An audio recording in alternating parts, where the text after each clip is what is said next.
Personal Story segment tonight. It seems like just yesterday, but it was 2004 when Comedy Central guy Jon Stewart last entered the no-spin zone. Well, this afternoon, Mr. Stewart somehow got lost in Midtown Manhattan and wound up here.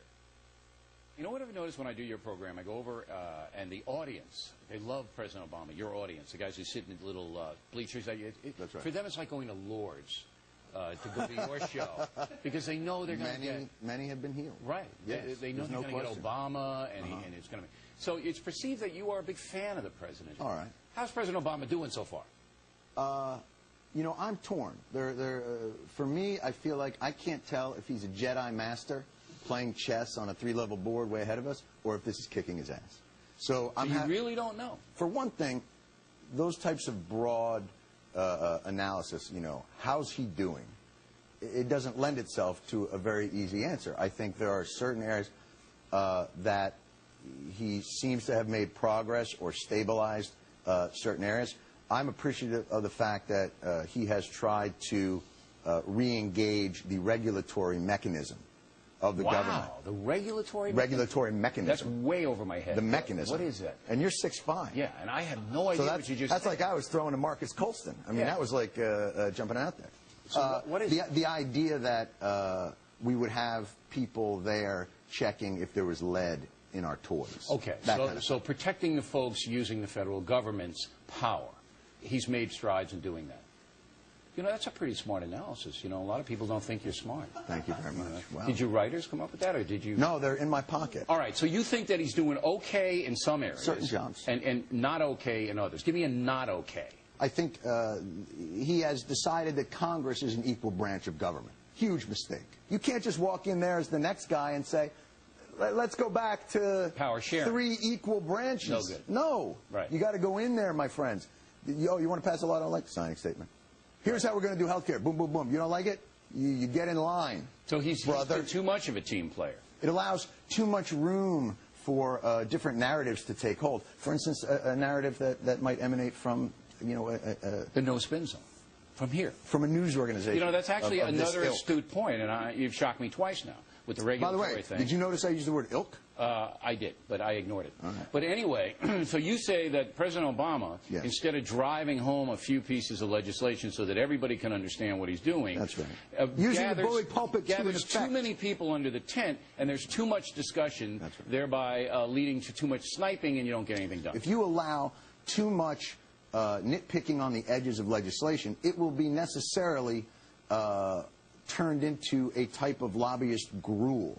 Lobbyist gruel. Lobbyist gruel. That's the porridge that the lobbyists would eat. Excellent. Without making a strong case to the public, you have no leverage because the real power takes place. Let me distill this so either I can understand. Can you get the table? Can we get the table, what I'm doing? You see what I'm doing here? Yeah, I see it. That's what's going on here. Okay. It's very impressive. Now I'm a spider. You want some crayons? We can do that. Okay.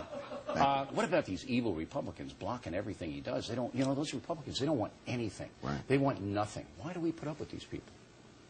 Well, I would think you put up with them because this allows you to consolidate your power. My power, personally, you mean? And the Fox organization, which is... You think it's just Republicans? Yeah, no, the shadow government.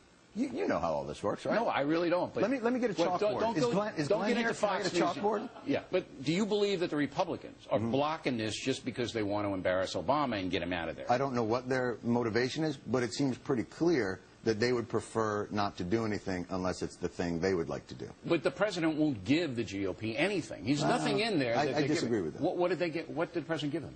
Well, when he had, I don't know if you saw, there was a press conference that he did with the Republicans. Yes, I saw it. And he was talking about tax credits. Tax credits are business. Then he was talking about tort reform, and he said, look, I would like to put tort reform on the table, but even the CBO says it's only about $5 billion a year, maybe not 2 percentage points off of what medical costs are, but I'm happy to talk about it. Why? So, just put it in. Just as you said, he's talking about it too much. Just put it in. He hasn't put anything in. That's why the Republicans don't like it. They say, give us something. That's not why the Republicans don't like it. He has given them many different angles. For instance, even in the stimulus plan, a full third of that was tax cuts, which you would think, it was like at the State of the Union when he said, and we cut taxes for 95% of middle-class Americans. And everybody clapped, and the Republicans just sat there like this. Tax cuts. That sounds vaguely familiar. Washington Post, Howard Kurtz, says that you're now being too tough on Barack Obama. Stewart has clearly become an important cultural arbiter. All right? He's pulled off the trick of being taken seriously when he wants to be and taken frivolously when he wants to be. Now, the statement that you have become an important cultural arbiter. Yeah, there's a lot to unpack in that one as well. That is frightening, though. Do you understand the implications of you being important in any context? Well, I think my family loves me. I mean, if that's what you're suggesting. I'm just stunned that this has found its way into print. Listen, Mr. Rowe, I'm just happy to be in the major leagues here. Thanks for calling me up to the show. Listen, I don't take any of that stuff seriously. When you deliver your stuff, are you cognizant of the fact that your audience are primarily stone slackers who love Obama? And when you criticize Obama, all right, you may be turning on them. We don't think about who is receiving it. We think about how it feels to us. All right, so we have an internal you're barometer. going to do it. That's right. Okay. Or if it feels like a valid piece of absurdity to put out there, we vet things internally. I can't, whatever you say, someone's not going to like. Okay.